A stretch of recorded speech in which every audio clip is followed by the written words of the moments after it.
की शुरुआत इस वक्त की बड़ी खबर से करते हैं जो बिहार से जुड़ी हुई है। कांग्रेस को बिहार में 9 सीटों पर चुनाव लड़ने का मौका मिला है। आपको बता दें कि गठबंधन के बीच बात बन चुकी है और बिहार में इंडिया गठबंधन में कांग्रेस को 9 सीटें मिली है। आपको बता दें कि कटिहार, किशनगंज, भागलपुर, समस्तीपुर में चुनाव लड़ेगी कांग्रेस। मुजफ्फरपुर, बेतिया, पटना साहिब में भी कांग्रेस पार्टी के उम्मीदवार चुनाव लड़ेंगे। वहीं सासाराम और सुपौल में कांग्रेस चुनाव लड़ेगी। आरजेडी 26 सीटों पर चुनाव लड़ेगी। वहीं सीपीएम माले और एक सीट पर जो है वो चुनाव लड़ेंगे। सूत्रों के मुताबिक ये खबर मिली है कि सीपीआई और सीपीआईएम को एक सीट जो है वो गठबंधन में मिला हुआ है और कांग्रेस के हिस्से में बिहार में लोकसभा की 9 सीटें आई हैं, जिनमें मुजफ्फरपुर, बेतिया, पटना साहिब शामिल है। आपको बता दें कि गठबंधन को लेकर काफी दिनों से पेच फंसा हुआ था, लेकिन अब 9 सीटों पर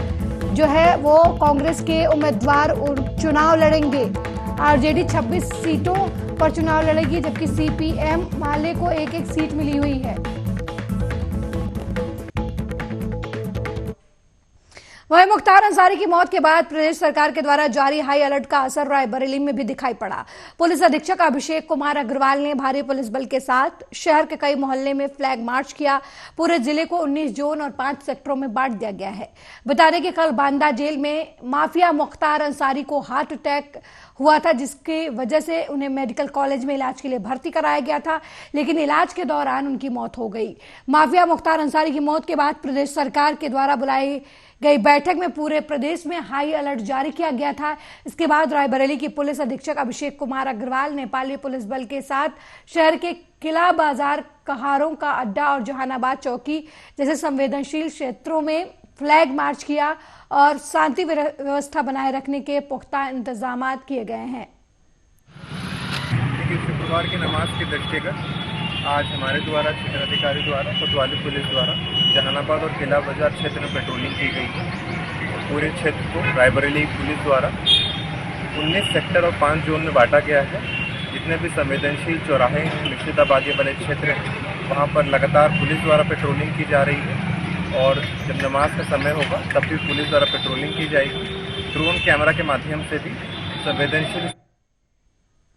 वहीं आप नेता और मंत्री आतिशी ने एक बार फिर ईडी और बीजेपी पर हमला किया है। अरविंद केजरीवाल की ईडी हिरासत पर बोलते हुए आप नेता ने कहा कि अरविंद केजरीवाल को कुछ दिन और ईडी कस्टडी में रखने की जरूरत है, क्योंकि केजरीवाल ने अपने फोन का पासवर्ड हमें नहीं बताया। आतिशी ने आगे कहा कि ये वही ईडी है जिसका खुद का बयान है कि जो फोन एक्साइज पॉलिसी बनाते समय इस्तेमाल हुआ था वो फोन सीएम अरविंद केजरीवाल के पास नहीं है। अगस्त 2022 से 1.5 साल का समय बीत गया है। ईडी खुद बयान देती है कि जो फोन जब्त किया है वो कुछ ही महीने पुराना है, तो फिर ईडी से पूछना चाहती हैं कि क्या मात्र कुछ महीने पुराने फोन को वो क्यों देखना चाहती है।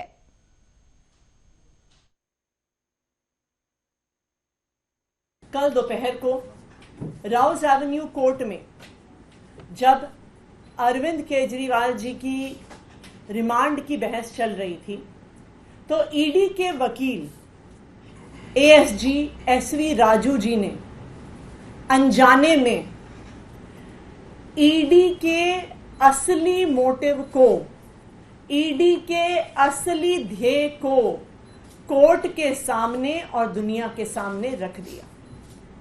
कल एसवी राजू जी कोर्ट में कहते हैं, वो कोर्ट में ये कहते हैं कि हमें अरविंद केजरीवाल जी को कुछ दिन और कस्टडी में रखने की जरूरत है, क्योंकि अरविंद केजरीवाल जी ने अपने फोन का पासवर्ड हमें नहीं बताया। ये वही ईडी है जिसने खुद बयान देकर कुछ दिन पहले बताया कि जो फोन एक्साइज पॉलिसी बनने के समय और लागू होने के समय अरविंद केजरीवाल जी के पास था, वो फोन ईडी को नहीं मिला है, वो फोन अरविंद केजरीवाल जी के पास नहीं है। ऐसा क्या है अरविंद केजरीवाल जी के फोन में जो आज ईडी जानना चाह रही है? क्योंकि ये किसी जांच से तो जुड़ा नहीं हो सकता, ये एक्साइज पॉलिसी के फॉर्मुलेशन से तो जुड़ा नहीं हो सकता। कुछ महीने पुराने फोन में अरविंद केजरीवाल के क्या मिलेगा?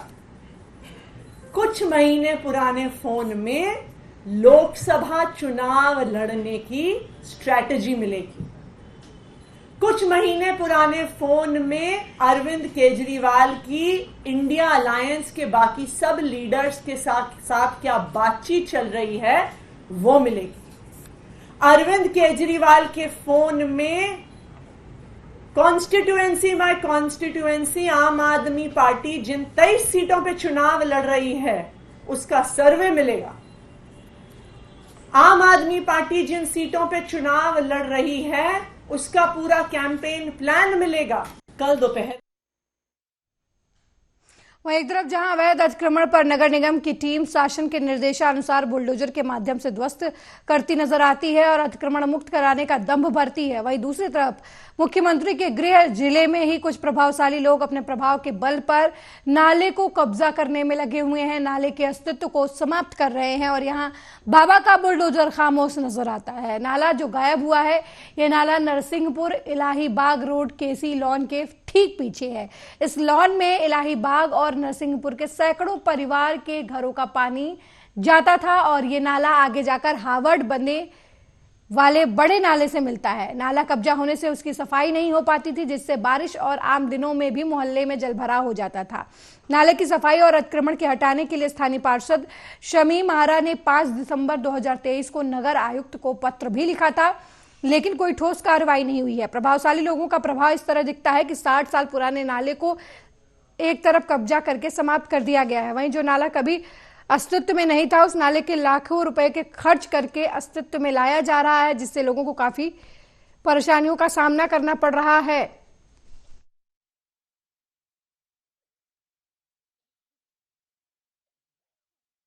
वो नाला मोहल्ला नरसिंहपुर में है, प्रहलाद के होटल के पास के सिलान के बगल में। जो पुराना नाला जमाने का था वो 50 साल का, वो घर के पीछे से होते हुए बड़े नाले में जाके मिलता था और आगे एक नाला और एक क्रास हम उसको बनवाना जब से शुरू किया है तो लोग पीछे का नाला लोगों ने पाट रखा है। वही जो मकान मालिक लोग हैं उनके पिछवाड़ा उन्हीं लोग का पानी गिरता और भी कुछ लोगों का पानी उधर से निकलता था। पूरे एक आधे मोहल्ले का पानी उसी रास्ते से होकर के बड़े नाले में जाया करता था, जिसको पाटने से दिक्कत खड़ी हो जा रही है।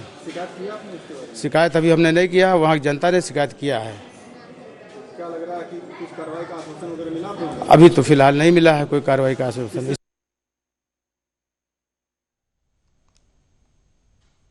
वहीं उत्तर प्रदेश के मुख्यमंत्री योगी आदित्यनाथ बिजनौर कार्यक्रम स्थल में पहुंचे, जहां पर निजी बैंक्वेट हॉल में तमाम कार्यकर्ताओं ने उनका स्वागत किया। इस दौरान सीएम योगी आदित्यनाथ ने आरएलडी उम्मीदवार चंदन चौहान और नगीना से बीजेपी उम्मीदवार ओम कुमार के लिए वोट देने की जनता से अपील की।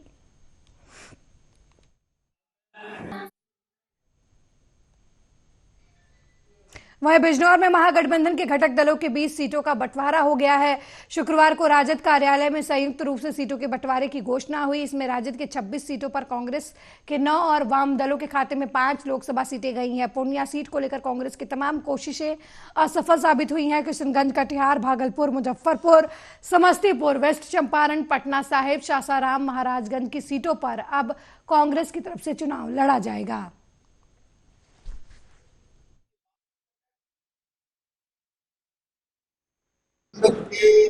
घटक दलों को जो सीटें निर्णय लिए गए करने के लिए उसकी सूची निम्न प्रकार है। मैं पढ़ दूंगा।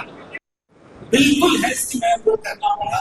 इसका गठबंधन के फर्म पर उसके मन पर कोई उठा से है।